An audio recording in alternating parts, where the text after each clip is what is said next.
Welcome to the channel students. तो आज हम इस वीडियो में एक्सप्लेन करने वाले हैं group number 17 P block elements में से जितने भी इंपॉर्टेंट रीजंस, रिएक्शंस, स्ट्रक्चर्स आपको अपने बोर्ड एग्जाम्स के लिए और जेईई एंड नीट एग्जाम के लिए याद रखनी है, वो सभी मैं आपको इस वीडियो में रिवाइज करवाने वाला हूं। इस वीडियो में आपको एक एनसीईआरटी बुक के बिल्कुल ही परफेक्ट शॉर्ट नोट्स मिल जाएंगे, जिसके साथ के आपकी सभी प्रीवियस ईयर प्रॉब्लम्स एंड सभी एनसीईआरटी प्रॉब्लम्स भी सोल्व हो जाएंगी।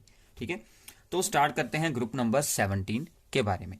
तो ग्रुप नंबर 17 का जो नाम होता है वो हमने यहां पर दिया हुआ है, दैट इज हैलोजेंस, जिसका मतलब क्या होता है कि सी साल्ट फॉर्मिंग, क्योंकि इनके जो ये होते हैं एलिमेंट्स वो हमें मोस्टली सी सॉल्ट्स में ही मिलते हैं। Fluorine, chlorine, bromine, iodine and जो इसमें बाद में एलिमेंट आता है दैट इज कि अस्टेटाइन। और अस्टेटाइन एक रेडियो एक्टिव एलिमेंट होता है, इसलिए इसकी स्टडी हम इसमें ज़्यादातर नहीं करेंगे। सो सिर्फ इन्हीं 4 हैलोजेंस की स्टडी होगी और इनकी जनरल इलेक्ट्रॉनिक कन्फिग्रेशन होती है NS2Np5, यानी कि P में होते हैं 5 इलेक्ट्रॉन। अगर एक इलेक्ट्रॉन और यहां पर आ जाएगा तो इसकी stable noble gas electronic configuration बन जाएगी। ठीक है, तो इसका मतलब इसमें जल्दी इलेक्ट्रॉन गेन होता है, जिसके साथ इसकी बहुत सारी प्रॉपर्टीज हम आगे जाकर एक्सप्लेन करने वाले हैं। तो सबसे पहले इनकी जनरल कैरेक्टरिस्टिक्स में अगर हम यहां पर देखते हैं तो atomic and ionic radius, atomic and ionic radius increases down the group. जैसे जैसे हम डाउन द ग्रुप मूव करेंगे तो इनका साइज इंक्रीज होगा, बिकॉज न्यू शेल एंटर होता रहता है। ठीक है, यहां से आगे जाने पर यहां पर नंबर ऑफ शेल्स इंक्रीज होते हैं, इसलिए इनका साइज अपने अपने पीरियड में सबसे छोटा होता है। ठीक है, smallest radius in respective periods, because due to the maximum effective nuclear charge, क्योंकि अलोंग द पीरियड जब हम पीरियोडिक टेबल में मूव करते हैं तो एटॉमिक रेडियस डिक्रीज होते हैं, तो इनका साइज अपने पीरियड में सबसे छोटा रहता है, क्योंकि इनमें मैक्सिमम इफेक्टिव न्यूक्लियर चार्ज होता है। ठीक है, ये टर्म्स आपको याद रखनी है, ये आपके मेन रीजंस बन जाते हैं अगर आपको ये वाली स्टेटमेंट एग्जाम में पूछी जाती है। इसके बाद जो रेडियस ऑफ हलाइड आयन होता है that is greater than the radius of halogen atom, यानी कि अगर F है तो अगर इसका आयन बना दे एक इलेक्ट्रॉन इसमें ऐड कर कर, उसका साइज इंक्रीज हो जाता है। क्योंकि इलेक्ट्रॉन्स अब ज्यादा हो गए हैं, इसलिए इफेक्टिव न्यूक्लियर चार्ज पर इलेक्ट्रॉन रिड्यूस हो जाता है इन हलाइड आयन। इस कारण तो मैंने यहां पर ऊपर आपके लिए स्टेटमेंट लिखी है और साथ में उसका रीजन भी बताया हुआ है। बस आपको इन्हीं चीजों को अंडरस्टैंड कर कर इन्हें याद कर लेना है अच्छे से। ठीक है, तो पहले इनकी अंडरस्टैंडिंग जरूर कर लें। बाद में आता है कि इनके पास मैक्सिमम इलेक्ट्रॉन गेन एंथैल्पी होती है इन द रिस्पेक्टिव पीरियड्स। ठीक है, सो किसी भी पीरियड में सबसे ज्यादा इलेक्ट्रॉन गेन एंथैल्पी वाले एलिमेंट्स होते हैं ये सभी हैलोजेंस। ठीक है, इसका रीजन क्या है, because they have 1 electron less than the stable noble gas configuration. ये मैंने आपको यहीं पर बता दिया था, क्योंकि इलेक्ट्रॉन गेन करने की एंथैल्पी है तो इनके पास ओनली 1 इलेक्ट्रॉन्स की ही रिक्वायरमेंट होती है स्टेबल होने के लिए, इसलिए इनकी इलेक्ट्रॉन गेन एंथैल्पी सबसे ज्यादा रहती है। ठीक है, इसके बाद आता है इसमें कि इसमें एक एक्सेप्शन है जो कि बहुत ही इंपॉर्टेंट है, जो कि एग्जाम में बहुत बार ही पूछी जाती है। ठीक है, that is fluorine has less negative electron gain enthalpy than the chlorine. Expected था कि फ्लोरीन की इलेक्ट्रॉन गेन एंथैल्पी सबसे ज्यादा होगी क्योंकि उसका साइज सबसे छोटा है, बट उसके साइज छोटे होने के कारण ही जब उसमें इलेक्ट्रॉन गेन होना होता है तो उसको strong inter electronic repulsions feel होती हैं in the 2p subshell, because उसका साइज बहुत ही छोटा है। इसलिए फ्लोरीन की इलेक्ट्रॉन गेन एंथैल्पी की वैल्यू क्लोरीन से लेस होती है। ठीक है, और इलेक्ट्रॉन गेन एंथैल्पी का साइन कौन सा होता है, नेगेटिव हमेशा ही। ठीक है, फॉर द हैलोजेंस, तो इसलिए क्लोरीन की इलेक्ट्रॉन गेन एंथैल्पी सबसे ज्यादा होती है। ठीक है, क्लोरीन की इलेक्ट्रॉन गेन एंथैल्पी सबसे ज्यादा है, बट जो फ्लोरीन है it is the most electronegative element. ठीक है। अब देखिए ये इलेक्ट्रोनेगेटिविटी सबसे ज़्यादा फ्लोरीन की है, इलेक्ट्रॉन गेन एंथैल्पी सबसे ज़्यादा क्लोरीन की है, तो ये भी बहुत ही इंपॉर्टेंट है दोनों पॉइंट्स, ठीक है।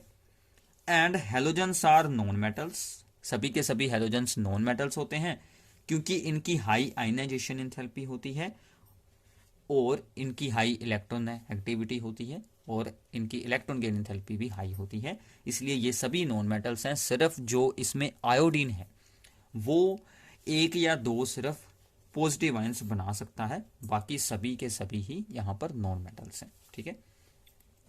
तो ये सभी की पॉइंट्स, जो सभी रीजंस है, आपको अच्छे से अंडरस्टैंड करने हैं। इस वीडियो को एक बार पूरा सुन लेना है।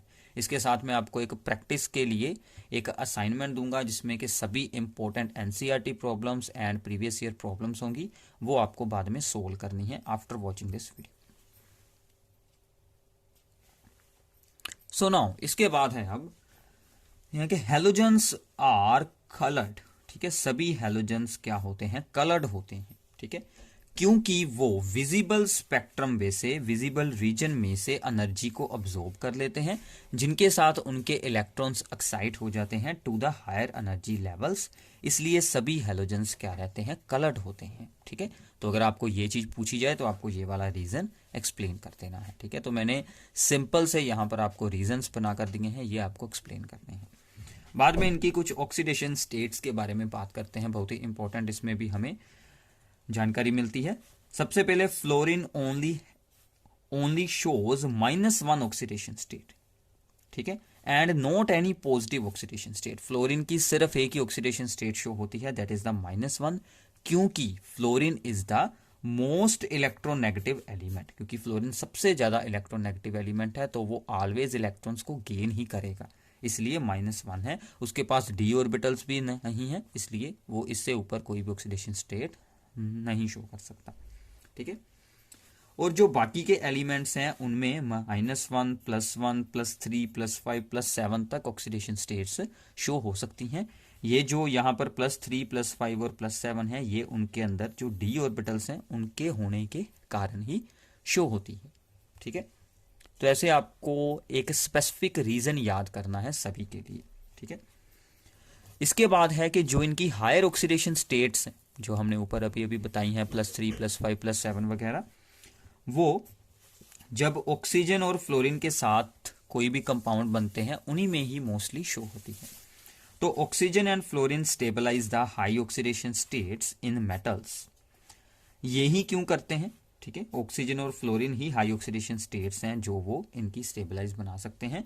मेटल्स की भी हाई ऑक्सीडेशन स्टेट्स जो होती हैं वो ऑक्सीजन और फ्लोरीन के साथ ही स्टेबल रहती हैं, क्योंकि because they both are the electronegative element, इनकी इलेक्ट्रोनेगेटिविटी हाई होती है, इसलिए ही ऐसा यहां पर होता है, ठीक है। बट इसमें अब क्या है कि जो ऑक्सीजन की टेंडेंसी है, ऑक्सीजन की tendency to stabilize the high oxidation state, जैसे कि +3, +4, +6 जैसी जो हायर ऑक्सीडेशन स्टेट्स हैं, वो ऑक्सीजन के साथ ज्यादा स्टेबल होती है, क्योंकि ऑक्सीजन बना सकता है मल्टीपल बॉन्ड्स जो कि फ्लोरीन नहीं बनाता, ठीक है। दोनों इलेक्ट्रोनेगेटिव हैं, बट ऑक्सीजन के पास एक और प्लस पॉइंट क्या है कि वो मल्टीपल बॉन्ड्स बना लेता है, इसलिए वो जो हाई ऑक्सीडेशन स्टेट्स को अच्छे से स्टेबलाइज कर सकता है, ठीक है। इसके बाद इनकी है रिएक्टिविटी के बारे में बात करते हैं, ठीक है। सो रिएक्टिविटी में among the halogens fluorine is the most reactive element, most reactive, ठीक है। सभी हेलोजेंस में से सबसे ज्यादा रिएक्टिव कौन है? फ्लोरीन है। अब ये क्यों रिएक्टिव है? Because of lowest bond dissociation enthalpy of FF bond. Fluorine में जो FF का बॉन्ड होता है उसको ब्रेक करने के लिए हमें सबसे लो एनर्जी की रिक्वायरमेंट होती है, और आल्सो इसकी इलेक्ट्रॉन गेन एंथैल्पी की वैल्यू भी काफी ज्यादा होती है, large negative electron gain enthalpy and low bond dissociation enthalpy. ये दो रीजंस है जिसके कारण के fluorine is the most reactive element, ठीक है। अच्छे से इन्हें याद कर लें, ये आपको एग्जाम में इन्हीं में से ही 100% कोई ना कोई प्रॉब्लम वहां पर पूछने वाले हैं ग्रुप नंबर 17 में से, ठीक है। तो ग्रुप नंबर 17 में से कोई भी टॉपिक भी इस साल के सिलेबस में से बिल्कुल नहीं रिमूव किया गया है, तो इसका पूरा सिलेबस एज इट इज है, ठीक है, तो सभी एग्जाम्स के लिए इसका सिलेबस सेम रहने वाला है। ठीक है, तो इसके बाद है यहां पर हैलोजेंस। तो halogens act as a powerful oxidizing agent. सभी के सभी हैलोजेंस पावरफुल ऑक्सीडाइजिंग एजेंट्स होते हैं, यानी कि दूसरे की ऑक्सीडेशन करवा देते हैं, मतलब दूसरे में से इलेक्ट्रॉन्स को रिमूव करवाकर खुद में गेन कर लेते हैं। इसका रीजन भी सेम है कि because of low bond dissociation enthalpy, सबसे पहले बॉन्ड ब्रेकर होकर यहां पर एटम बन जाएगा और बाद में वो इलेक्ट्रॉन गेन कर लेगा, and high electronegativity and high negative electron gain enthalpy. ठीक है, तो ये दोनों रीजन यहां पर सेम बन जाते हैं कि लो बॉन्ड डेसिशन एंथैल्पी यहां पर सिर्फ हमने फ्लोरीन की बताई है, यहां पर सभी की ही हम यहां पर लिख देते हैं कि सभी की ही बॉन्ड डेसिशन एंथैल्पी लो होती है और उनकी जो यहाँ पर high electronegativity and electron gain enthalpy होती है, इसलिए वो सभी ऑक्सीडाइजिंग एजेंट्स होते हैं और वो एक इलेक्ट्रॉन गेन कर सकते हैं। ऐसे ही आप उसके साथ इंफॉर्मेशन को एक्स्ट्रा ऐड कर सकते हैं। ठीक है, इसके बाद है कि फ्लोरीन, अब सभी के सभी ही ऑक्सीडाइजिंग एजेंट है, ओके है, और फ्लोरीन अगर सबसे ज्यादा रिएक्टिव है तो वो सबसे स्ट्रॉन्ग ऑक्सीडाइजिंग एजेंट भी होता है। ठीक है, इसका रीजन भी आपको यही सेम है मिलेगा कि इसकी बॉन्ड डेसिशन एंथैल्पी सबसे लो है, और दूसरा अब इसमें आपको एक पॉइंट जब ऑक्सीडाइजिंग एजेंट के बारे में पूछा जाए तो और यहां पर ऐड करना है कि फ्लोरीन की हाइडेशन एंथैल्पी भी सबसे हाई होती है अमंग द हलाइड आयंस, क्योंकि इसका साइज सबसे छोटा होता है। तो अगर आपको ये चीज पूछी जाए कि फ्लोरीन आयन की जो हाइडेशन एंथैल्पी है वो ज्यादा क्यों होती है, क्योंकि उसका साइज सबसे छोटा है अमंग द हलाइड आयंस। ठीक है, तो ऐसे आपको ये वाली स्टेटमेंट पेपर में आएगी और आपको ये ऐसे आंसर यहां से एक्सप्लेन कर देना है, सिंपल सा ये आपके लिए काम हो जाएगा। ठीक है, तो इसके आगे चलते हैं।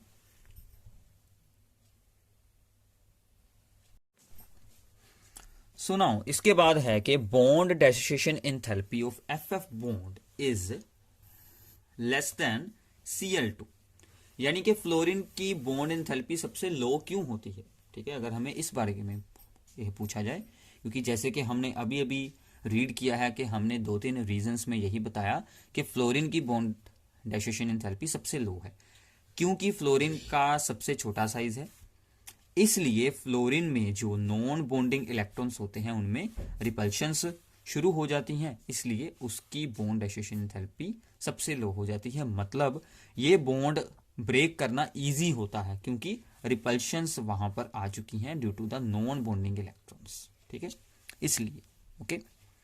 नाउ फ्लोरीन सबसे स्ट्रॉन्ग ऑक्सीडाइजिंग एजेंट है जो कि वाटर को ऑक्सीडाइज कर ऑक्सीजन गैस बना सकता है। ठीक है, तो फ्लोरीन की वाटर के साथ रिएक्शन बहुत ही इंपॉर्टेंट रिएक्शन है। Fluorine reacts with water forming the, यहां पर बन जाएगा हमारे पास hydronium ion, fluoride ion and oxygen. ठीक है, तो मेन प्रोडक्ट यहां पर ऑक्सीजन गैस रिलीज हो जाएगी फ्रॉम द वाटर। अगर हम यहां पर बात करें Cl2 एंड Br2 की, ये वाटर के साथ रिएक्ट करते हैं बट स्लोली रिएक्ट करते हैं। Chlorine reacts with water to form the hypochlorous acid HOCl and HCl, और बाद में ये भी ब्रेक होकर HCl एंड एक नेसेंट ऑक्सीजन रिलीज कर देता है। इसके बारे में हम आगे बात करेंगे। ठीक है, ओके। तो ये जितनी भी रिएक्शंस इस वीडियो में आपको बताई जाएंगी वो आपने अच्छे से जरूर याद कर लेनी है, क्योंकि पी ब्लॉक में अगर कुछ मुश्किल है तो वो है रिएक्शंस। ठीक है, बहुत सारी रिएक्शंस हैं। ठीक है, सभी रिएक्शंस को याद रखना बहुत ही डिफिकल्ट है, तो आपको सिर्फ यही कुछ सिलेक्टेड रिएक्शंस को अच्छे से याद कर लेना है। ठीक है, तो आगे चलते हैं। Next is the hydrates of the group number 17। Group number 17 के हाइड्रेट्स बनते हैं जैसे कि HF, HCl, HBr, HI। ये हमने बहुत बार बहुत सारी रिएक्शंस में यूज किए हैं, जैसे HCl हो गया। अब इस साइड को मूव करेंगे तो साइज इंक्रीज होता है इन सभी एटम्स का, फ्लोरीन, क्लोरीन, ब्रोमीन, आयोडीन, इसीलिए बॉन्ड लेंथ इंक्रीज होती है। बॉन्ड लेंथ इंक्रीज होने के साथ ही बॉन्ड वीक होता जाता है, तो बॉन्ड डेसिशन एंथैल्पी डिक्रीज हो जाती है। ठीक है, अगर ये डिक्रीज होती है तो H इजीली यहां से रिलीज हो सकता है, then then this one, then this one और देन दिस वन, ठीक है। तो H इसका जल्दी रिलीज होगा, तो इसका मतलब इसका रिड्यूसिंग करेक्टर इंक्रीज हो जाएगा और इसका एसिडिक करेक्टर भी इंक्रीज हो जाएगा। तो सबसे स्ट्रॉन्ग एसिड ये होगा और सबसे वीक ये वाला होगा एसिड, ठीक है। और थर्मल स्टेबिलिटी इसके ऑपोजिट है, इसकी स्टेबिलिटी सबसे लो होगी, इसकी सबसे हाई होगी। तो इनके ऑर्डर्स आपको प्लीज यहां से याद करने हैं, ये बहुत ही इंपॉर्टेंट है, ठीक है। सभी ग्रुप्स में हाइड्राइड्स के ऑर्डर्स होते हैं, वो सभी आपको अच्छे से याद कर लेने हैं। इसके बाद इसकी फॉर्मेशन के लिए बहुत सारे मेथड हैं, उसमें से कुछ इंपॉर्टेंट मेथड हैं कि हम कैल्शियम फ्लोराइड की रिएक्शन करवाते हैं सल्फ्यूरिक एसिड के साथ, वो कैल्शियम सल्फेट एंड HF को बना देता है हाइड्रोजन फ्लोराइड को। एंड ऐसे ही हाइड्रोजन की रिएक्शन होती है Cl2 के साथ इन द डिफ्यूज्ड सनलाइट, वहां से हमें HCl मिल जाता है, HCl गैस बन जाती है, ठीक है। और इसके बारे में कुछ इंपॉर्टेंट है बातें यहां पर कि HF एक लिक्विड होता है क्योंकि इसमें हाइड्रोजन बॉन्डिंग बन जाती है, ठीक है।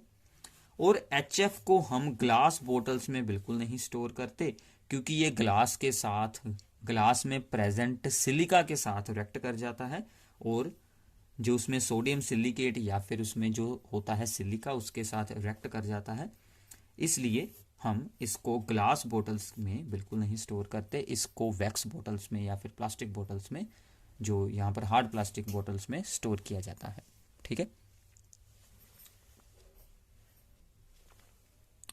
सो नाउ इसके बाद है कि despite having the greater polarity of HF, ठीक है, HF में पोलैरिटी ज्यादा होती है, but it boils at lower temperature than the water, ठीक है। अगर हम वाटर और HF का आपस में कंपैरिजन करते हैं तो HF में पोलैरिटी, क्योंकि F इज मोस्ट इलेक्ट्रोनेगेटिव, तो इनमें पोलैरिटी ज्यादा आती है, बट फिर भी इसका बॉइलिंग पॉइंट वाटर से लो होता है क्योंकि वाटर में 2 हाइड्रोजन होते हैं, क्योंकि H2O इसका फॉर्मूला होता है, तो 2 हाइड्रोजन रहेंगे यहाँ पर, ठीक है, वाटर में। तो इसमें extent of intermolecular hydrogen bonding ज्यादा होता है, मतलब इसमें एक मोलिक्यूल के लिए 2 हाइड्रोजन बॉन्ड बनेंगे, इसमें तो एक ही बनेगा क्योंकि एक हाइड्रोजन है, इसलिए इसका बॉइलिंग पॉइंट हाई होता है, ठीक है। तो इसको हम यहां पर कैसे एक्सप्लेन करेंगे कि extent of intermolecular hydrogen bonding यहां पर ज्यादा रहेगा, ठीक है। तो इसके बाद इनके कुछ ऑक्साइड्स हैं, ठीक है। तो इनके ऑक्साइड्स मेनली होते हैं covalent and there stability decreases, इनका स्टेबिलिटी का ऑर्डर इंपॉर्टेंट है।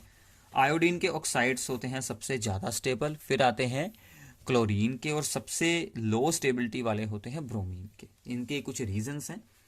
अब देखिए ऑक्साइड्स ऑफ आयोडीन में क्या होता है कि ये जो आईओ बॉन्ड होता है वो स्टेबल होता है। क्यों स्टेबल होता है? क्योंकि आयोडीन जो आयन होता है उसका साइज बहुत ही बड़ा होता है, जिसके कारण के उसमें पोलराइजेबिलिटी सबसे ज्यादा हो जाती है। आप लोगों ने पिछले साल फजान रूल्स को रीड किया होगा, तो उसमें क्या होता है कि जितना बड़ा अनायन होगा उतना ज्यादा ही कोवलेंट करैक्टर आ जाता है ड्यू टू द पोलराइजेबिलिटी, जिसके कारण के इसका बॉन्ड स्टेबल हो जाता है। अब ये जो Cl है ये बना सकता है मल्टीपल बॉन्ड्स, ठीक है, तो इसके ऑक्साइड्स स्टेबल हो जाते हैं। अब ये जो ब्रोमीन है इसमें ना तो बनते हैं मल्टीपल बॉन्ड्स और ना इसकी पोलराइजेबिलिटी ज्यादा होती है, इसलिए इसके ऑक्साइड्स की स्टेबिलिटी सबसे लो रहती है, ठीक है। अब जो हमारा फ्लोरीन है इसका सिर्फ ऑक्सीजन के साथ ऐसे 2 कंपाउंड बनते हैं OF2 एंड O2F2, जिसमें से O2F2 जो है वो यहाँ पर अनस्टेबल है और सिर्फ एक OF2 ही स्टेबल है।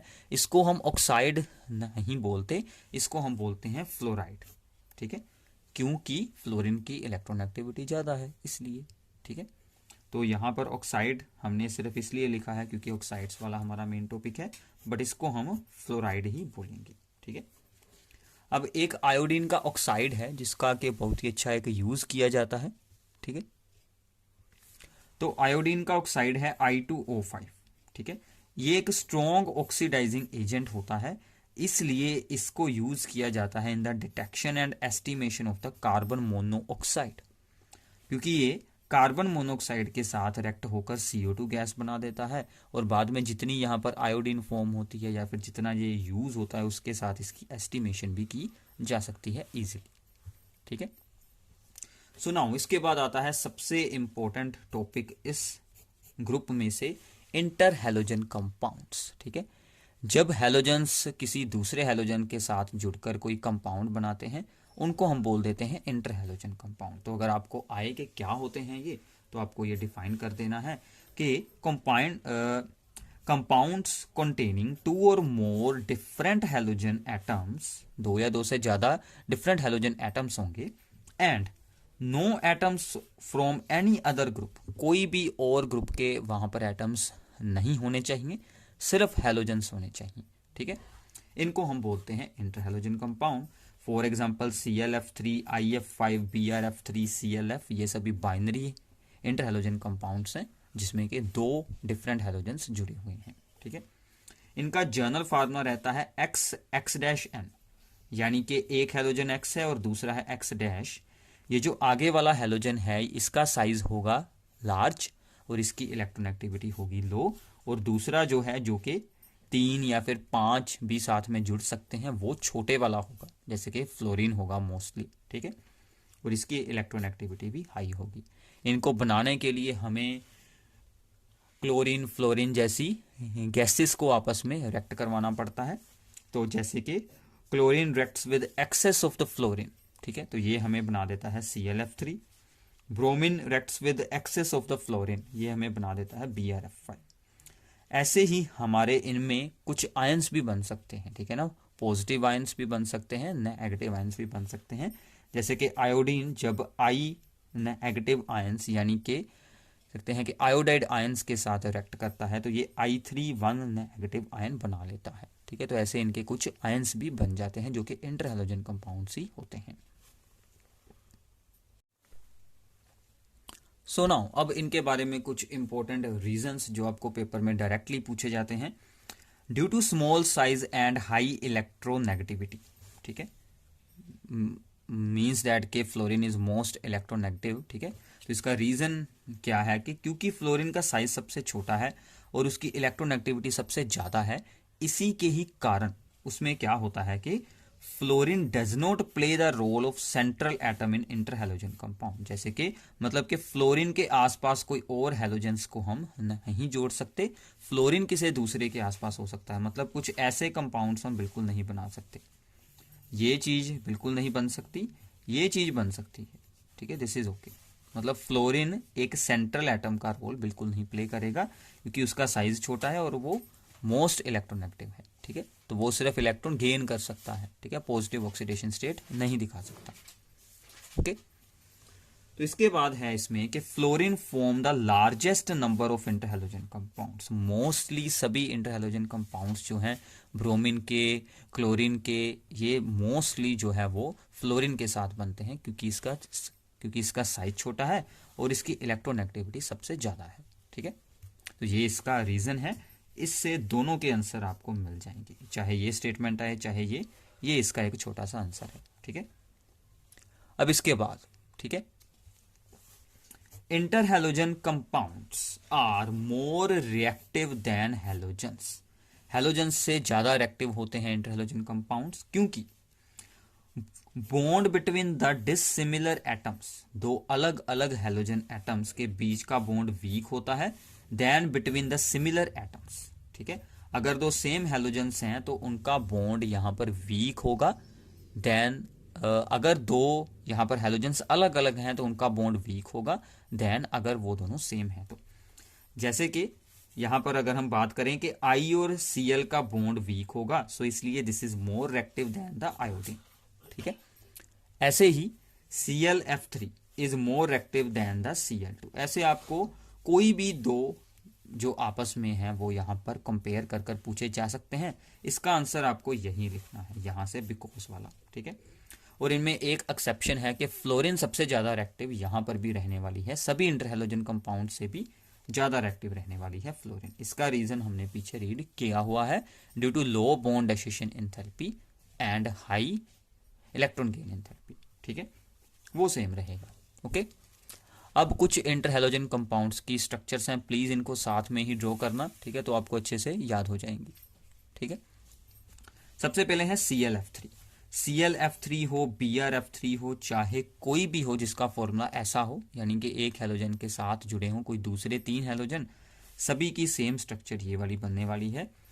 एक प्लेन में सबसे पहले एक फ्लोरीन एटम और दो रहेंगे लोन पेयर्स। एक फ्लोरीन एटम ऊपर की तरफ, एक फ्लोरीन एटम नीचे की तरफ, थोड़ा सा यहां से हुआ होगा वो बेंट, ठीक है, थोड़ा सा बेंट, बिल्कुल स्ट्रेट की बजाय थोड़ा सा हुआ होगा यहां से बेंट, तो ये बन जाती है बेंट टी शेप्ड, ठीक है। और Cl एटम की हाइब्रिडाइजेशन स्टेट है sp3d, ये याद रखना बहुत इंपॉर्टेंट है। और अब इसको बनाना आप लोगों ने कैसे सीखना है, बिल्कुल सिंपल सा काम है। अब देखिए कि Cl के पास होते हैं 7 इलेक्ट्रॉन, ठीक है, 7 इलेक्ट्रॉन्स होते हैं। अब इसके साथ हमने जोड़ने हैं यहां पर फ्लोरीन, कितने जोड़ने हैं, ओनली 3, ठीक है, तो ये बन गए 3 फ्लोरीन, ठीक है। बाकी के इलेक्ट्रॉन अब यहां पर कितने बचे हैं, 1 2 3 यूज हो गए, टोटल थे 7, 4 अभी बाकी हैं, तो 4 के बन जाएंगे 2 लोन पेयर्स, ठीक है। तो ऐसे आप इसको रफली बनाकर बाद में ये वाली चीज एक्सप्लेन कर दें। ऐसे ही है IF5, तो 5 इलेक्ट्रॉन यूज हो गए, ठीक है, तो 2 बचे, 2 का बन जाएगा ओनली 1 लोन पेयर, तो 5 ये 1 हो गया लोन पेयर, टोटल हो गई 6 थिंग्स, ठीक है, 6 इलेक्ट्रॉन पेयर, 4 को एक प्लेन में, एक ऊपर फ्लोरीन एटम और एक तरफ आ जाएगा लोन पेयर, तो ये बन जाएगी स्क्वायर पिरामिडल। और हाइब्रिडाइजेशन, तो हाइब्रिडाइजेशन में टोटल ऑर्बिटल्स होंगे जितने इलेक्ट्रॉन पेयर हैं, इसको भी बीच में ही रखकर, टोटल हैं 6, तो यहां पर 4 और 2 D2 6 हो गए टोटल, ठीक है। ऐसे ही IF7, सभी के सभी 7 इलेक्ट्रॉन्स यूज हो जाएंगे, कोई भी लोन पेयर यहां पर नहीं बचेगा, ठीक है। तो 7 इलेक्ट्रॉन यहां पर होगा कि 5 एक प्लेन में है और एक ऊपर और एक नीचे, तो ये बन जाएगा पेंटागोनल बाइपिरामिडल, हाइब्रिडाइजेशन sp3d3 बन जाएगी, ठीक है। तो ऐसे आपको इनकी स्ट्रक्चर्स अभी ही इनको साथ में बनाएं तो आपको सिंपली याद हो जाएंगी, ठीक है। सो नाउ इसके अलावा इनमें से कुछ आयंस की स्ट्रक्चर्स भी आपको यहाँ पर पूछी जा सकती हैं। तो यहाँ पर अगर चार्ज है नेगेटिव तो इसके पास होते हैं 7 इलेक्ट्रॉन, एक और एक्स्ट्रा आ गया तो यहाँ पर 8 इलेक्ट्रॉन हो गए, 2 बना लिए बॉन्ड, बाकी के बचे 6, 6 के बन जाएंगे 3 लोन पेयर्स, तो इसलिए ये वाली स्ट्रक्चर बन जाएगी, ठीक है।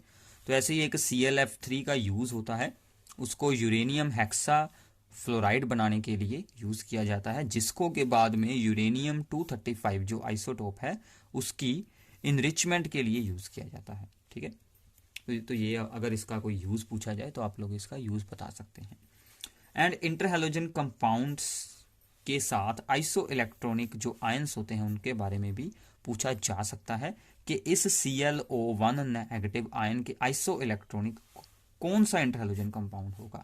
आइसो इलेक्ट्रॉनिक होते हैं जिनके पास सेम नंबर ऑफ इलेक्ट्रॉन्स हो।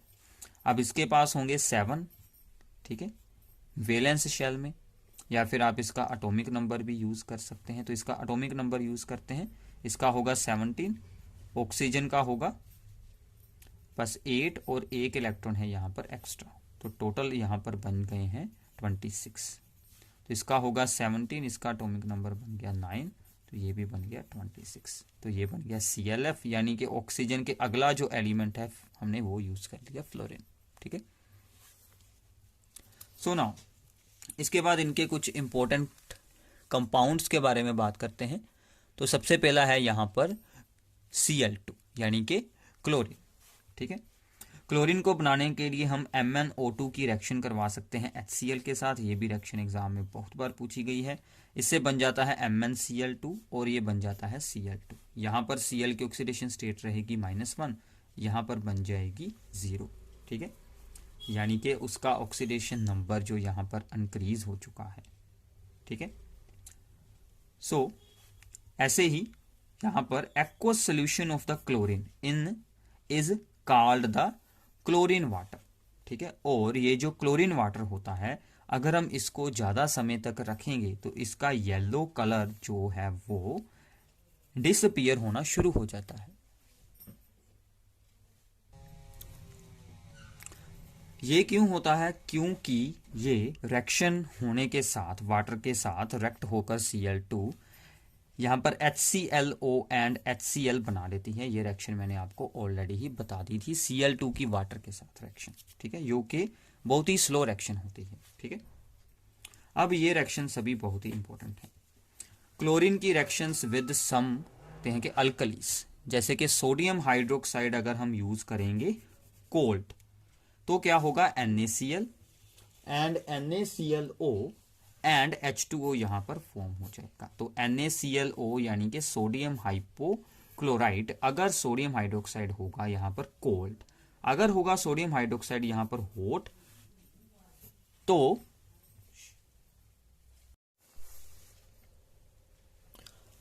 जब ये Cl2 रिएक्ट करती है with hot sodium hydroxide solution तो यहां से बनता है सोडियम क्लोराइड प्लस यहां पर बनेगा NaClO3, that is the sodium chlorate, ठीक है, एंड वाटर। तो इन दोनों में सिर्फ इसका ही डिफरेंस रहने वाला है, यहां पर बन रहा है NaClO और यहां पर बन रहा है NaClO3। तो प्लीज इन रिएक्शंस को जरूर सोल्व कर देखिए, ये एग्जाम में बहुत बार ही रिपीट होने वाली है, ठीक है। एंड जब क्लोरीन रिएक्ट करती है विद ड्राई स्लेक्ट लाइम यानी कि कैल्शियम हाइड्रोक्साइड तो यहां से बनता है bleaching powder, that is Ca and OCl out 2, ठीक है, और साथ में बनेगा calcium chloride and water, and ये है ब्लीचिंग पाउडर का फॉर्मूला। उसका मेन पार्ट ये रहता है, बट पूरे ब्लीचिंग पाउडर में हमें this with CaCl2 with calcium hydroxide and H2O सभी ही मिल जाते हैं, ठीक है। सो नाउ इसके बाद आता है क्लोरीन का ब्लीचिंग एक्शन, ठीक है। In the presence of the water chlorine act as a strong oxidizing agent and bleaching agent also, और इसका जो ब्लीचिंग एक्शन होता है वो होता है due to the release of the nascent oxygen, ठीक है। तो chlorine in the presence of water, सबसे पहले क्लोरीन वाटर के साथ रिएक्ट कर HCl एंड HClO बनाती है, और वो जो बाद में HClO होता है वो भी आगे डिकम्पोज होकर नेसेंट ऑक्सीजन बना देता है।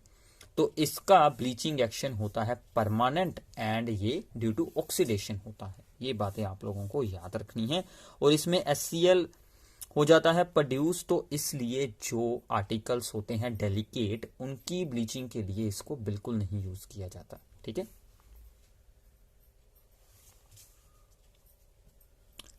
So also chlorine is used to make some poisonous gases like phosgene and the tear gas। इनके फॉर्मूलाज आपको याद रखने हैं। phosgene गैस का फॉर्मूला है COCl2 and tear gas CCl3NO2, ठीक है। इसके और भी बहुत सारी कॉम्पोजिशंस होती हैं, बट एक जो बनाई जाती है क्लोरीन से वो ये वाली है टीयर गैस, ठीक है।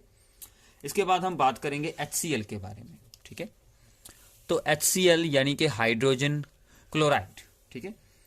तो इसकी मोस्टली रिएक्शंस जो हैं वो हमारी Cl2 में हो चुकी हैं, या फिर उससे पहले हमने इसकी कुछ रिएक्शंस को एक्सप्लेन किया है, वो सभी रिएक्शन भी इसके अंडर ही आ सकती हैं, वो हमारी हो चुकी हैं, ठीक है। इसके बारे में कुछ इंपॉर्टेंट बातें मैं आपको बता रहा हूं।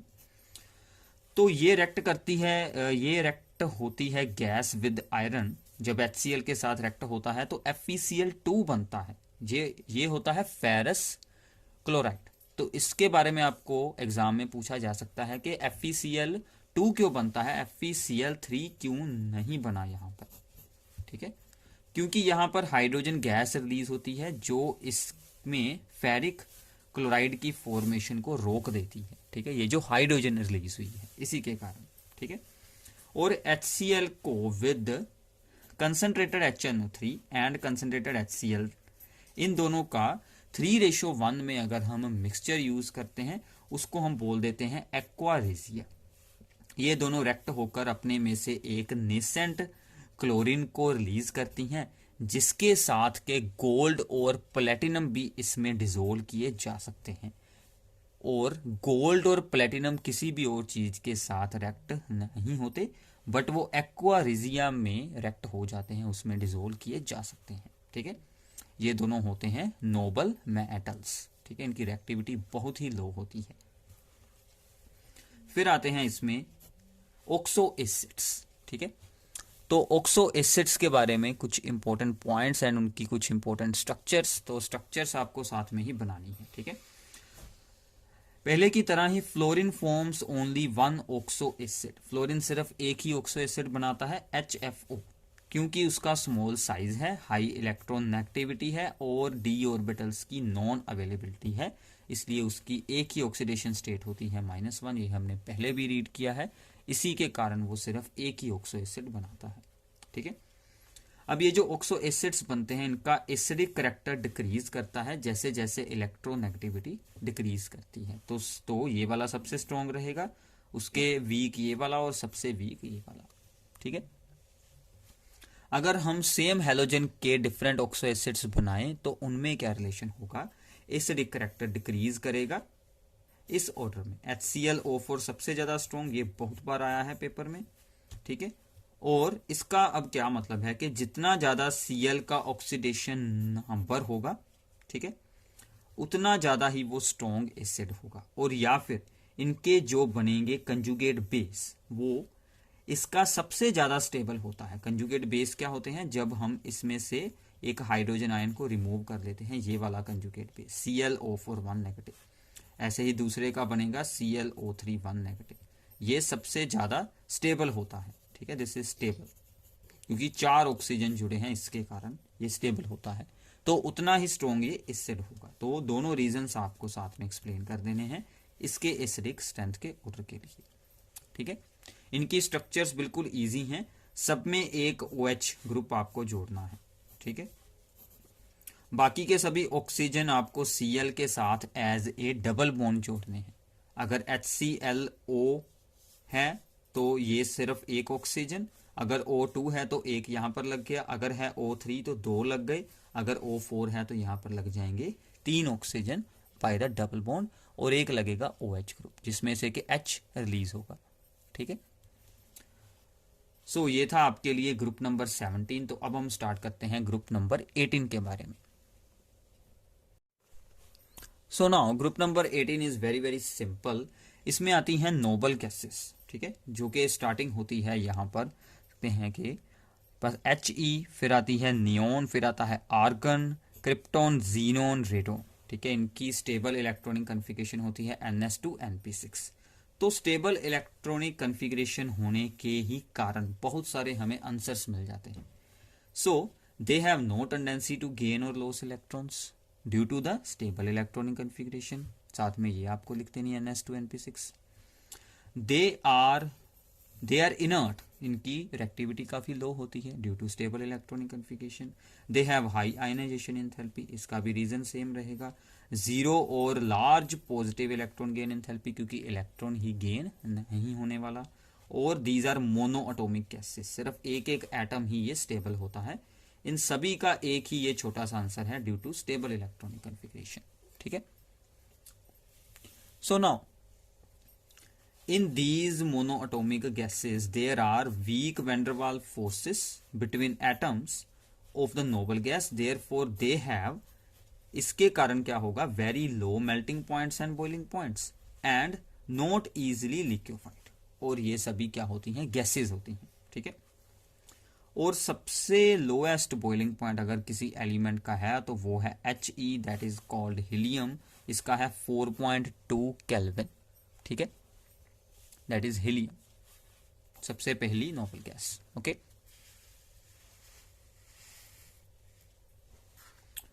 सो now however the boiling points and ease of liquefaction increases down the group. Down the group atomic mass increase होता है और एटॉमिक साइज भी इंक्रीज होता है, जिसके कारण के वैन डर वाल फोर्सेस जो होती हैं, ये जो वीक वैन डर वाल फोर्सेस, वो थोड़ी सी स्ट्रॉन्ग हो जाती हैं, इसलिए वो इंक्रीज हो जाता है। Noble gases are not very reactive due to, इसका रीजन आप लोग अच्छे से अगर एक्सप्लेन करना हो तो due to the stable electronic configuration, ये तो हमने बताया था, और इनकी हाई आयनाइजेशन एंथैल्पी है एंड 0 और पॉजिटिव इलेक्ट्रॉन गेन एंथैल्पी। ये सभी रीजंस आप इसके लिए एक्सप्लेन कर सकते हैं। वैसे एक भी बहुत है कि due to stable electronic configuration NS2 NP6। ठीक है। सो नाउ वैसे तो सभी नोबल गैसेस होती हैं इनर्ट, बट इनमें से एक ऐसी है जैसे कि जीनोन, जिसके कि हमें कुछ कंपाउंड्स मिल जाते हैं। ठीक है। तो जीनोन के कंपाउंड्स बनाने से पहले सबसे पहले क्या हुआ कि नील बार्टलेट ने एक एक्सपेरिमेंट किया जिसमें कि उसने ऑक्सीजन की रिएक्शन करवाई प्लेटिनम के फ्लोराइड से, जिसका कि एक कॉम्प्लेक्स बन गया। ठीक है। और फिर उन्होंने क्या देखा कि ऑक्सीजन और जीनोन की काफ़ी प्रॉपर्टीज एक जैसी हैं, तो उन्होंने सोचा कि अगर ऑक्सीजन की हो सकती है तो जीनोन की भी शायद हो जाए। तो फिर उन्होंने जीनोन की रिएक्शन प्लेटिनम फ्लोराइड के साथ करवा कर देखी, तो उसका भी एक कंपाउंड बन गया। तो यहाँ से इस बात की स्टार्टिंग हुई कि जीनोन के कंपाउंड्स बनाए जा सकते हैं। ठीक है, सो नोबल गैसेस में से जीनोन के कंपाउंड्स बन सकते हैं विद ऑक्सीजन एंड फ्लोरीन। ठीक है, क्योंकि जीनोन की सबसे लोएस्ट आयनाइजेशन एंथैल्पी है अमंग द नोबल गैसेस, क्योंकि रेडोन तो रेडियो एक्टिव है, उसको छोड़ दीजिए। ठीक है, एंड ऑक्सीजन एंड फ्लोरीन होते हैं मोस्ट इलेक्ट्रोनेगेटिव एलिमेंट्स, इसलिए उसके साथ इसके कंपाउंड्स बन जाते हैं। के आर यानी कि क्रिप्टोन के भी एक दो कंपाउंड्स एग्जिस्ट करते हैं, बट जीनोन के ज़्यादा करते हैं। ठीक है, तो अब हम कंपाउंड्स ऑफ जीनोन ही सिर्फ इसमें स्टडी करेंगे, क्योंकि सिर्फ वही बनते हैं। ठीक है, तो जैसे कि सबसे पहले है जीनोन के फ्लोराइड्स। ठीक है, तो इसको बनाने के लिए हम जीनोन की रिएक्शन फ्लोरीन के साथ करवा सकते हैं, तो जीनोन के फ्लोराइड्स बन सकते हैं। सबसे पहला बनता है XeF2 difluoride, xenon difluoride. इसकी स्ट्रक्चर फिर से वही बात है, जीनोन के पास है 8 इलेक्ट्रॉन, 2 तो इसमें यूज हो गए, बाकी कितने बचे 6, तो 6 के बन गए 3 लोन पेयर, तो टोटल हो गई हमारे पास 5 इलेक्ट्रॉन पेयर। तो हाइब्रिडाइजेशन बन जाएगी sp3d। शेप इसके अकॉर्डिंग लिखनी है लीनियर। ठीक है, तो स्ट्रक्चर साथ में बनाइए जा। ठीक है, तो आपको अच्छे से आ जाएगी। जीनोन के साथ जुड़े हैं 4 फ्लोरीन टेट्राफ्लोराइड, तो फिर से 4 इलेक्ट्रॉन यहाँ पर यूज हो गए, 4 बचे यानी कि 2 लोन पेयर और 4 बॉन्ड पेयर, टोटल हो गए 6 के अकॉर्डिंग हाइब्रिडाइजेशन sp3d2 और ये बन गई स्क्वायर प्लेनर। ठीक है, तो इन सभी फ्लोराइड्स की वाटर के साथ रिएक्शन आपको जरूर याद करनी है। ठीक है, तो ग्रुप नंबर 18 बहुत ही छोटा सा है, तो इसमें सिर्फ यही कुछ रिएक्शंस हैं, तो प्लीज़ इन्हें जरूर याद कर लीजिए। ठीक है, इसकी भी वाटर के साथ रिएक्शन होती है और जीनोन बन जाती है। ठीक है, इसमें भी जीनोन और जीनोन का एक ऑक्साइड बनता है। ठीक है, सो नाउ इसके बाद आता है जीनोन हेक्सा फ्लोराइड। ठीक है, इसको हमें एक्सेस ऑफ द फ्लोरीन में जीनोन की रिएक्शन करवाकर हाई टेम्परेचर एंड प्रेशर पर जीनोन हेक्सा फ्लोराइड भी बना सकते हैं, अगर फ्लोरीन हमने एक्सेस में ली है। इसकी ये रिएक्शन बहुत ही इंपॉर्टेंट है। इसकी हाइड्रोलाइसिस, जीनोन हेक्सा फ्लोराइड की हाइड्रोलाइसिस होगी तो जीनोन राइऑक्साइड एंड HF बन जाएंगे। इसकी स्ट्रक्चर, ठीक है, 6 इलेक्ट्रॉन यूज हो गए फ्लोरीन के साथ, 2 बचे, 2 का बन जाएगा 1 लोन पेयर। ठीक है, तो ये रहा लोन पेयर। इसके होने के साथ ही ये शेप वो ऑक्टाहेड्रल से चेंज होकर डिस्टोर्टेड ऑक्टाहेड्रल बन जाती है, क्योंकि लोन पेयर थोड़ी सी इसकी ज्योमेट्री को चेंज कर देगा। और हाइब्रिडाइजेशन sp3d3 बिकॉज टोटल है 7 इलेक्ट्रॉन पेयर। इसकी कुछ रिएक्शंस बताई गई हैं जो कि ज़्यादा इंपॉर्टेंट नहीं है। इसके कुछ ऑक्साइड्स हैं, उनकी स्ट्रक्चर हम आगे देखते हैं, जैसे कि XeO3 जो कि ऊपर रिएक्शन में फॉर्म हुआ था। ठीक है, 3 ऑक्सीजन्स के साथ बनेंगे 2-2 बॉन्ड, तो 6 इलेक्ट्रॉन यहाँ पर यूज है और 1 इलेक्ट्रॉन का बन गया लोन पेयर, टोटल हो गए 8। और यहाँ पर तो 4 ऑक्सीजन है और सभी के साथ ही 2-2 इलेक्ट्रॉन यूज हो जाएंगे, तो 8 के 8 ही बॉन्ड फॉर्मेशन में यूज हो जाएंगे। जीनोन ऑक्सी फ्लोराइड्स, ऑक्सीजन भी है और फ्लोरीन भी है। ठीक है, इसमें सबसे पहले बनता है, अगर हम XeF4 को वाटर के साथ करवाएं यानी कि इसकी स्लो एंड पार्शियल हाइड्रोलाइसिस करवाएं तो XeOF2 बन सकता है।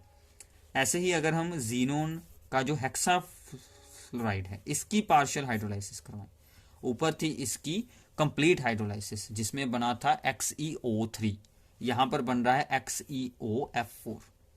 ठीक है, तो इन दोनों की स्ट्रक्चर भी यहां पर है, ऑक्सीजन के साथ बनेंगे डबल बॉन्ड, फ्लोरीन के साथ बनेंगे सिंगल बॉन्ड, तो इनकी ज्योमेट्रीज भी साथ में बताई गई हैं। तो प्लीज इनकी स्ट्रक्चर्स को जरूर बनाकर देखें। यहाँ पर 4 इलेक्ट्रॉन यूज हो गए और 4 के बन गए 2 लोन पेयर, यहाँ पर 4 ये और 2 6 यूज हो गए और 2 का बन गया 1 लोन पेयर। ठीक है, तो ऐसे ही एक हमारे पास है यहाँ पर लास्ट सब्सटेंस इसका, दैट इज अगर हम जीनोन जो इसका ऑक्सी फ्लोराइड बना है, ठीक है, 4 फ्लोरीन वाला, उसकी वाटर के साथ रिएक्शन करवाएं तो XeO2F2 बन जाता है, that is the xenon dioxydifluoride. ठीक है, तो मैं आपको एक बार यहाँ पर फिर से बता देता हूँ कि अगर रिएक्शंस ना याद हों तो उनको आप लोग स्किप यहाँ पर जरूर कर दें और सिर्फ इनकी स्ट्रक्चर्स को जरूर याद कर लें, ठीक है। तो इसकी स्ट्रक्चर ये वाली बन जाएगी, ठीक है। तो इसके साथ आपको नीचे डिस्क्रिप्शन बॉक्स में एक मिल जाएगा असाइनमेंट, जिसमें कि सभी प्रीवियस ईयर इंपॉर्टेंट प्रॉब्लम्स दी गई हैं, वो आप लोगों ने अच्छे से यहाँ पर सोल्व आउट करनी है, ठीक है। So thanks for watching this video. अपने सभी फ्रेंड्स के साथ इस वीडियो को जरूर शेयर कर दीजिए। Thank you.